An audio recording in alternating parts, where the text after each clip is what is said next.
Assalamualaikum warahmatullahi wabarakatuh. Alhamdulillahillazi arsala rasulahu bil huda wa dinil haq liyuzhirahu 'ala ad-din kullih wa kafa billahi syahida wa usalli wa usallimu ala rasulil karim wa ala alihi wa sahbihi ajma'in.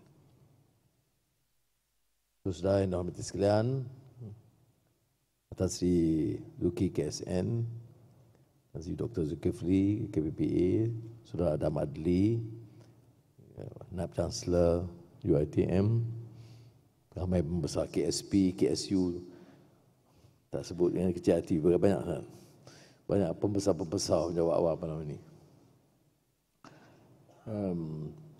Terima kasih dan saya hargai inisiatif yang diambil, khususnya LKP Unit Penjelasan ICU, menghimpunkan pegawai-pegawai daerah. Apa signifikannya dari segi sejarah? Dan apa maknanya dari sudut membina negara madani? Saya ada pengalaman sedikit bekerja dengan pegawai daerah. Pegawai daerah Bukit Mentajam, untuk Matampau, kemudian Port Dickson dan sekarang Tambun. Dan tentunya dalam beberapa jawatan dan kementerian dulu, saya lihat kepentingan pejabat daerah itu, selain Perdana Menteri Bandaran, yang menjadi tunggak dalam gerakan merakyatkan dan di sini menyantuni rakyat. Perhimpunan sebegini rupa paling akhir dalam ingatan saya dan setelah semak dengan pegawai pernah dilakukan oleh almarhum Tun Abdul Razak, Perdana Menteri, sebelum itu Timbalan Perdana Menteri, Menteri Pembangunan Negara Luar Bandar, dan kemudian Perdana Menteri. Tun Razak itu menjadikan dasar untuk menjaga kepentingan masyarakat luar bandar, miskin, dan keutamaan itu menyebabkan perhatian beliau memperkasa pejabat daerah. Kalau sudah ingat, yang ikuti sejarah, dia ada buku merah. Saya kebetulan masih kecil, ayah saya ahli parlimen, dan pegawai daerah yang sangat cemerlang pada ketika itu di Bukit Mentajam, atau dipanggil seberang Perai Tengah, lah Rozahan Haji Kuntum, yang kemudian menjadi Tan Sri Rozahan. Jadi saya hanya perhati, dan nampaknya mesyuarat-mesyuarat majlis tingkat daerah itu suatu yang hal penting. Dalam pentadbiran saya sekarang, dan seperti mana disebut oleh KSN, KPPA, ICU, dan tentu KSP, KSU, ekonomi berada di sini,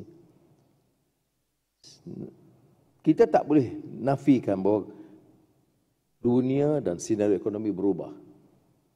Jadi soal digital technology, pertanian moden yang disebut security makanan, soal SME, soal projek-projek mega dari sudut lebuh raya, pelabuhan, lapangan terbang, bukan di Kulim yang sedia ada, itu terpaksa jadi tumpuan. Jadi ada anjakan tentunya, tetapi jangan anjakan itu menyebabkan kita mengurangkan tekanan dalam aspek membangun, menjamin keselesaan hidup rakyat. Maka keputusan kita setelah bincang dengan pegawai tertinggi pejabat awam ialah beralih semula. Dan hari ini dengan convention ini saya nak tekankan bahawa sementara tumpuan kita dalam projek-projek besar, teknologi moden dan ekonomi yang mencabar sekarang ini diberikan keutamaan, kita akan memperkasa kegiatan daerah, maknanya memperkasa pejabat daerah, pegawai jajahan di Kelantan dan di Sarawak dan Sabah. Ini strategi kita memperkasa tugas pegawai daerah dan pejabat daerah. Kalau salah, pegawai daerah jaga. Kita dah bagi perhatian yang lebih, dan percayalah bila saya bagi perhatian yang lebih, maknanya semua bantuan sokongan itu terpaksa diperkemaskan. Dan saya singgung tadi pengalaman awal. Siapa pegawai daerah Bukit Pentajam ada ni? Bangun ada? Ya. Dan pengalaman selepas itu di Port Dickson, Khairi dan Khairi. Masa itu dia pegawai daerah Port Dickson yang bantu, kemudian saya ambil dia tugas di Jabatan Perdana Menteri, kerana saya ingat pengalaman, saya nak manfaatkan pengalaman beliau bukan sebagai KSU, bukan sebagai pakar ekonomi, bukan pasal ada kepakaran. Saya nak timba manfaatkan pengalaman beliau sebagai pegawai daerah. Ya. Pegawai daerah Tambun ni sekarang tak bangun. Takkan tak ada. Bangun. Ya. Terima kasih. Dia pasal dia banyak bantu. Perdana Menteri jarang balik Tambun. Jadi nasib baik pegawai daerah tu cekap. Kalau boleh ada pingat, saya bagi pingat dah. Baik. Nah, kalau itu jadikan mana hari ini hari Sabtu. Sudah mula bertugas hari Isnin. Hari Jumaat, saya mahu pegawai daerah kemukakan laporan prestasi projek, masalah dan apa yang diperlukan, kirim kepada KPSU dan tentunya kepada salinan kepada yang berkenaan supaya kita boleh ambil tindakan segera. Kalau ditanya bila perubahan-perubahan diumumkan dan pelaksanaan dimulakan, hari Isnin mula. Sebab kita umum projek-projek, saya tak boleh nafikan KDN tadi disebut memang ada pelaksanaan. Bila saya sebut projek-projek Menteri Dalam Negeri cepat-cepat dengan KSU dihantar, tak ada Duk Seri, ada yang dah siap ni. Yalah, selalunya orang biasa dia tak umum yang dah siap, dia umum yang bermasalah. Tapi kita harus berlaku adil. Yang siap 2023 itu di Ulu Kinta, Brigade Utara, rumah kediaman di JPJ Tawau, banyaklah yang disebut, disenaraikan, termasuk yang dalam progres projek-projek besar, termasuk daerah Labis, pembinaan pejabat JPN, pembinaan penjara Lahad Datu. Penjara ni saya bagi tumpuan sikit. Sebab tu penjara Sungai Buloh kita suruh repair cepat. Ini bukan penjara, di rumah-rumah pegawai penjara sebab dia jaga saya baik. ICU dah lulus kan tu? Jangan lambat tu. Nanti saya cek kamu. Kompleks pasukan simpanan persekutuan Ceras. Itu juga siap 14 Julai.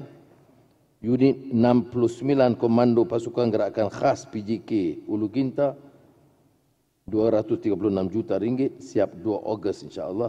Dan PDRM Kompleks Cawangan Khas Kuala Lumpur itu RM10.200.000 siap 7 Ogos. Maknanya untuk rela PDRM yang penjara, walaupun disebut sini penjara Kajang. Yang dipilih penjara Kajang siapa? Baik.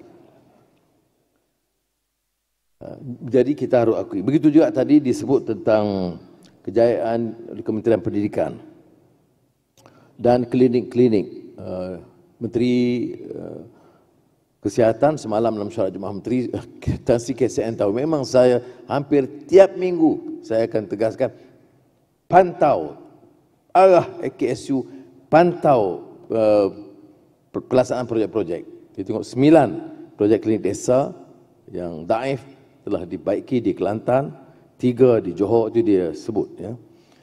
Jadi yang baik juga sekarang ni tengok dulu KPICU je turun. Sekarang ni KPPA pun turun ke bawah. KSN pun. Yang belum lagi tu KSP je belum lagi. Dan insya-Allah selepas dengan KSU ekonomi. Jadi lain. Kita bicara hal-hal yang sangat penting dan mendesak. Semalam saya panggil beberapa orang pakar ekonomi dan tokoh-tokoh bincang. Betul, hal yang dibicarakan benar. Soal projek, soal keyakinan pelaburan, meningkatkan pelaburan. Tetapi kalau tak turun, saya pergi tadi di Kok Diang, itu masalahnya lain. Masalah parit, masalah sekolah agama bumbung bocor. Jadi hal ini hal penting juga untuk rakyat. Jadi sebab itu penyelesaiannya siapa? Yang saudara. Maka hari Jumaat buat laporan dan kita akan bagi tempoh 1 minggu untuk KSU respon dan ambil tindakan. Dan bagi yang ada prestasi baik dan tunjuk kesungguhan, kita akan luluskan penjambahan jurutera kontrak dalam tempoh yang singkat. Jadi tiap daerah kita tambah lagi 1 pegawai minimum. Saya tepuk awalnya, aku tak tepuk tadi, saya nak bagi allowance tapi tak ada. Jadi ini kontrak, jurutera kontrak ini kita lantik untuk 3 tahun dulu dan tengok keadaan keperluannya. Ya, untuk daerah yang memerlukan. Baik, ada hal-hal yang saya nak umumkan dulu tentang peruntukan khusus yang kita diberikan untuk setiap daerah itu RM100,000 untuk berikan discretion atau wewenang kepada pegawai daerah. Kemudian kita setuju memberikan kelonggaran kaedah perolehan kerja. Kalau sudah lihat arahan pembendaraan AP 182, ada beberapa keputusan tapi kelonggaran harus diberikan. Seperti yang disebut oleh Tan Sri Zuki sebentar tadi, macam tempatan banjir itu selain projek besar. Yang saya bantah ialah kerana runingan terus ini menyebabkan ada beberapa masalah. Saya tak panjangkan. Jadi perlu minima ada tender cara terpilih ataupun keputusan-keputusan yang baik. Tapi saya nak bagi jaminan kepada pegawai daerah. Ya. Dan untuk Kelantan pegawai jajahan dia panggil. Saudara tak harus bimbang. Kalau isunya teknikal sikit apa semua, saya dah beritahu SPRM jangan ganggu kalau hanya beberapa kelemahan prosedur itu teknikal. Yang kita harus ganggu ialah yang merompak. Kalau sudah ambil keputusan, banyak pilih kontraktor terpilih, walaupun 15 nama-nama yang lain-lain, tapi kontraktor yang sama, itu tentunya akan disiasat. Tapi kalau nak dicepatkan, saya telah bagi jaminan dan hari ini saya tegaskan semula, saya beritahu kepada SPRM dan juga KPSU di sini, kita tidak akan rumitkan kerja pegawai daerah. Kalaupun sudah sedikit dari segi beberapa pertuaran kecil, kerana kita nak percepatkan. Cuma beberapa proses, umpamanya mesti ada proses tender. Kalaupun tender terhad ataupun pre-queue, ya, nak cepat, nak dipercepatkan proses, tak payah 2 minggu, 10 minggu. Itu hal-hal yang boleh kita berikan wewenang untuk discretion kepada pegawai daerah kerana saya tak mahu lagi dengar ada kelewatan. Betul Tan Sri Kasihan sebut prestasi tidak cukup memuaskan, tetapi beliau dan KPSU juga menyebut kepada saya, KPPA, bahawa prestasi kita sudah hampir belum lagi 6 bulan sudah mencecah 40.07%. Ini rekod, belum pernah negara ini catat prestasi begitu. Saya salute pada pegawai daerah. Ya. Cuma sudah hadapi seorang Perdana Menteri yang nak pantas lagi. Saya ditunggu jadi Perdana Menteri lama sangat. Jadi nak projek itu cepat. Saya tak mahu orang mengeluh. Pasal orang kata, oh kita ni bercakap je. Tak tahu. Padahal kita bercakap, prestasi suku tahun pertama dan saingan 6 bulan pertama itu tertinggi yang pernah dicatat dalam negara kita. Ini maknanya walaupun kita beri gesaan, pegawai di bawah itu nampak dia ambil serius dan tindakan. Dan saya bangga prestasi penjawat awam dia seperti ini. Maknanya, tetapi itu pun maknanya 40.07% itu belum mencapai 6 bulan. Baru 5 bulan setengah. Jadi tak sampai. Ya. Jadi kalau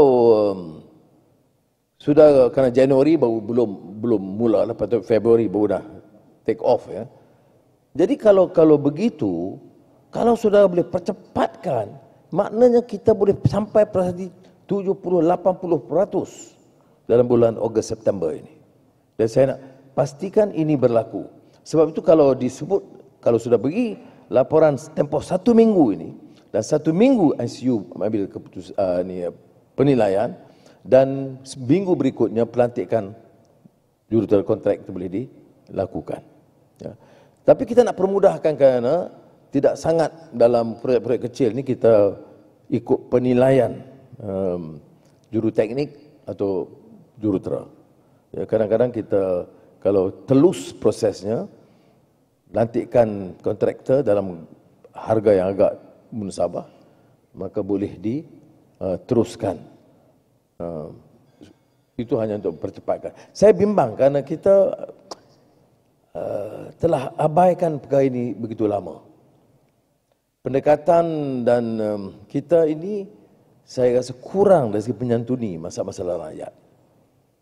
Jadi hal-hal projek-projek ini termasuk yang macam IPR, masalah kemiskinan, itu kita nilai. Pegawai penjajahan Kuala Kerai dan Jeli, ada sini? Pegawai penjajahan Jeli dan Kuala Kerai. Tak ada, Kelantan ada kan? Bangun. Okey. Baik. Saya dapat maklumat dari mereka. Saya bawa kepada Kementerian Ekonomi.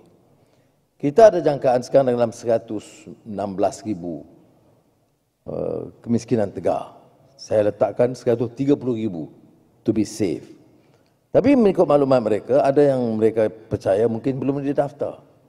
Jadi pegawai daerah, melalui jentera pegawai daerah, pengulu dan ketua kampung, mesti diberitahu supaya mengemukakan nama dengan syarat dia segera kepada daerah. Kerana kalau jumlahnya kita kata selesaikan masalah kemiskinan tegar 130,000 orang dan jumlah yang sebenar 150,000, yang akan tercicir 20,000.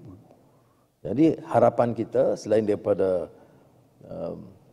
pemastian angka-angka dan data itu lengkap, tapi yang akan menentukan adalah pejabat daerah. Dan saya tegaskan semula, kalau pengalaman saya, masa di Permata Ampau dulu, dan kemudian di Port Dickson, itu peranan pegawai daerah itu sangat kritikal on the ground. Apapun hebat kita di peringkat nasional, betapa baik dan indah kita rangka dan lakar program dan dasar termasuk negara madani yang akan menentukan di kalangan rakyat itu masih pejabat daerah dan yang diketuai oleh pegawai daerah. Sebab itu saya tidak mahu sudah anggap saya berlebihan dalam meletakkan harapan atau pujian, tapi ini berdasarkan pengalaman saya dan keyakinan saya. Sebab itu kita tengok ada sedikit anjakan daripada over centralization dari dasar kita dan dari segi planning kita, dan apa yang dilakukan hari ini iaitu mula mengadakan wacana feedback on the ground. Kerana ada beza di antara kita yang merancang di atas dengan dari permasalahan yang dibangkitkan di peringkat bawah. Masalah banjir kecil, masalah parit, masalah bumbung masjid, masalah bumbung sekolah. Semua ini harus kita tangani dan ini merupakan satu masalah besar. Saya sekadar yang mampu, walaupun kita tahu hutang mencecah 1.5 trilion ringgit. Ini bukan perkara kecil. Dan saya tidak sanggup ambil hutang melebihi jumlah itu. Maknanya segala saya diberi amanah Allah SWT memimpin, saya pastikan hutang itu akan terus turun. Defisit yang membengkak sehingga 56, tahun pertama kita turun 5%. Maknanya perbelanjaan terpaksa dikurangkan.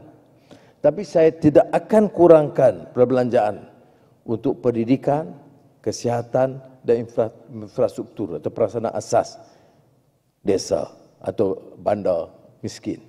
Miskin bandar dan desa saya tidak akan kurangkan. Inilah cara kita, kesukaran kita dalam mengatur dan merencana satu dasar ekonomi iaitu belanjawan yang bagi perhatian kepada 3 aspek yang utama ini dengan keadaan ekonomi yang begitu. Jangan salah saya warisi itu. Saya warisi hutang yang begitu tingginya tak terjangka saya. Yang mampu saya lakukan dulu ialah mengurangkan hutang. Daripada hutang, defisit kecil, 2 tahun saya kata belanjawan berimbang, kemudian 1993 sudah belanjawan lebihan. Pada masa itu, kita dah hentikan pinjaman dari Bank Dunia. Walaupun kemudian saya dituduh sebagai alat IMF, the World Bank. Faktanya, 1993, saya arahkan EPU, tulis kepada Bank Dunia, kita tidak perlu hutang Bank Dunia kerana sudah ada budget surplus. Tapi yang dicerca puluhan tahun kemudiannya ialah Anwar adalah boneka IMF, the World Bank. Kerana kebetulan pada masa saya jadi Menteri Kewangan, saya adalah pengurusi World Bank IMF Development Committee. World Bank IMF itu dia ada 2 komiti besar, Finance and Development dan dunia. Dan anggotanya siapa? Setiausaha Kewangan Amerika Robert Rubin, Manmohan Singh, Menteri Kewangan India, David Brown, apa nama?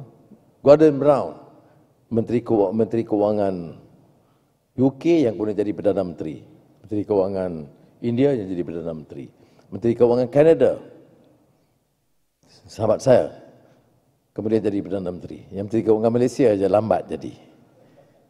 Tetapi masa itu jadi kebetulan kerana ekonomi kita baik, saya diangkat menjadi itu.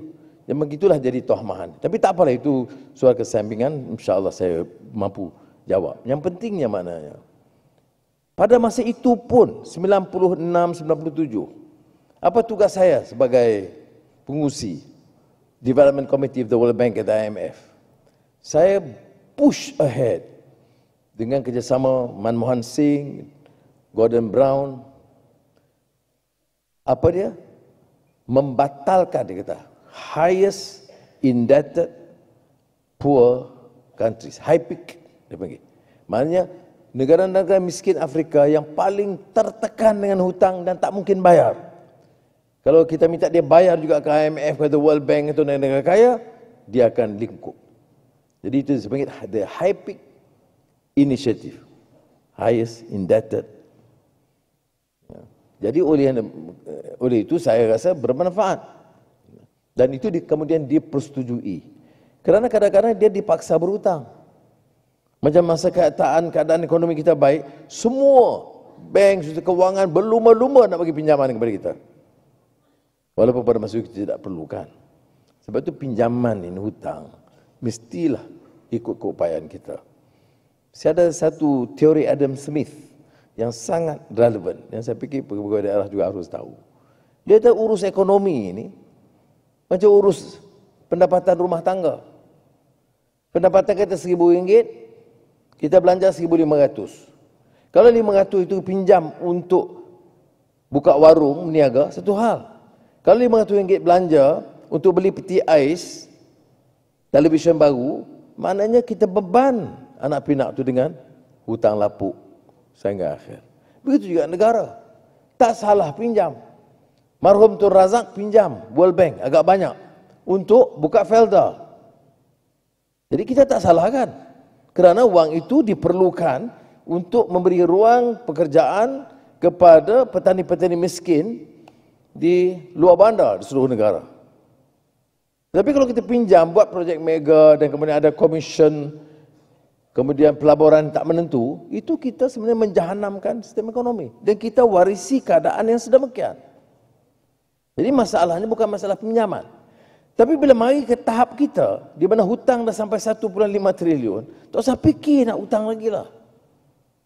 Kalaupun ada beberapa rancangan cukup dan sebagainya untuk projek yang economically viable, atau asalkan tidak mencecah ceiling 1.5 triliun itu, mesti terus berkurangan.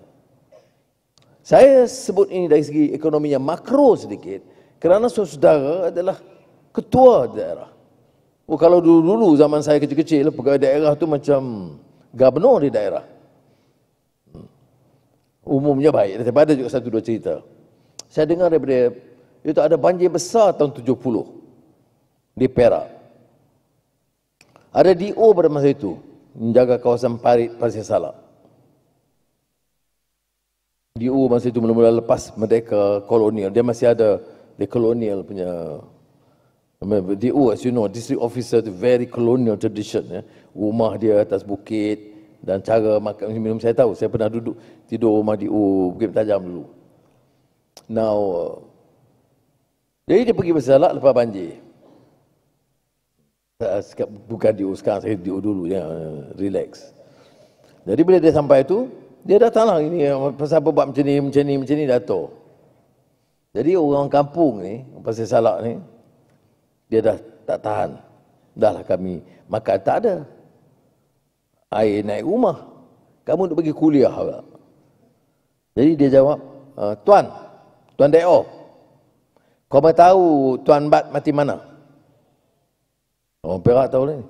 Kamu tahu tak Tuan Birch mati di mana? Di Pasir Salak. JWW Birch dibunuh di Pasir Salak. Jadi kita, kau mau tahu Tuan Deo, Tuan Bat mati mana? DO tu pun turun balik. Itu saya cerita je lah pengalaman. Cuma, maknanya ada juga peringatan. Kalau yang terlanjur, itu nak peringatan. Kalau sekarang ni zaman kapal kecil tak ada dah. Satu perkara juga yang disinggung oleh KSN yang saya ingin tegaskan di sini. Ada juga pejabat daerah yang tidak ada mesyuarat mengikut jadual. Mesyuarat bulanan itu harus diteruskan. No excuse. Kerana kita tidak akan ada upaya untuk menilai proses projek itu sehingga ada mesyuarat. Jadi saya harapkan ini. Akhirnya, ini soal kerana dibangkitkan tentang projek-projek kawasan dikatakan pembangkang.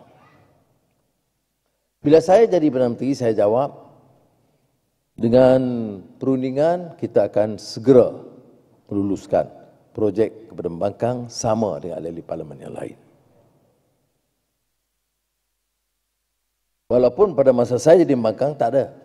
DO tahu. Walaupun kalau DO tempat saya dulu, baik di Matampau tu maknanya tu dia diam-diam dia luluh juga. Dia simpati. Tetapi sampai sekarang belum ada perjumpaan. Bagi pihak kerajaan, saya telah minta Tan Sri Datuk Fadilah Timbalan Perdana Menteri untuk mengetuai. Dia dah pelawar, dia ada bincang. Kerana kita dulu tak pernah dapat sehingga ada pertemuan. Okey, berapa ini peraturan dia, ini dalam belanjawan, ini pendiriannya. Jadi dia ada perundingan. Sampai sekarang pihak pembangkang enggan mengadakan rundingan itu. Cuma dia menyela dalam sidang parlimen kali ini, baru ini pun dia masih lagi terus kecam. Kita tidak bagi kelulusan, ini zalim dan yang dulu kamu tak bagi, tak zalim ke? Kadang politik ini guna agama, dia putuskan hukum baik. Kamu tak bagi penuntukan, kamu zalim. Jadi kamu 30 tahun dulu tak bagi penuntukan macam mana? Zalim ke tidak? Putusan saya beri, lulus. Bila sebaik saja ada rundingan, agree on the parameters, we approve the next day.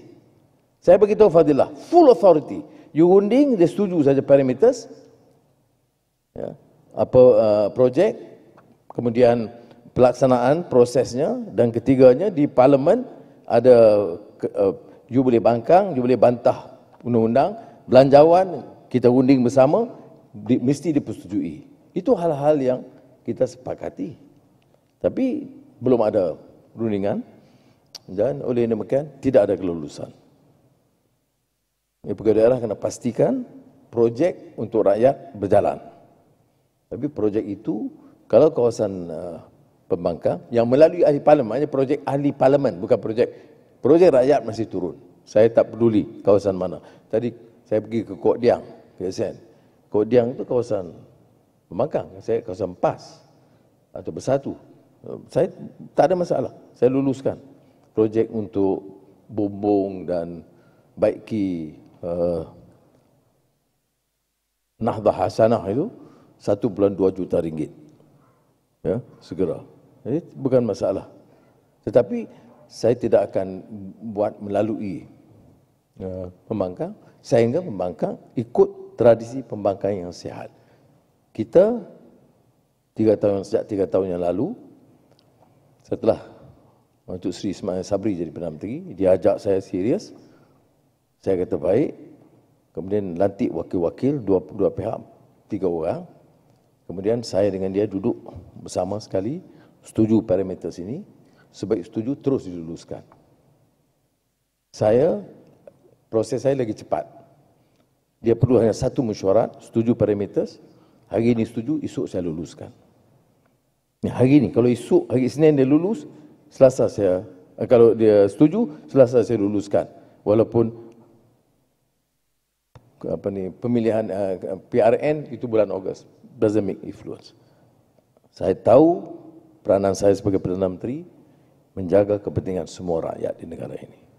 Sama ada dia melalui ahli parlimen parti kerajaan perpaduan ataupun pembangkang, atau tidak, dia tidak mempengaruhi keputusan kita untuk menentukan projek rakyat mesti diutamakan.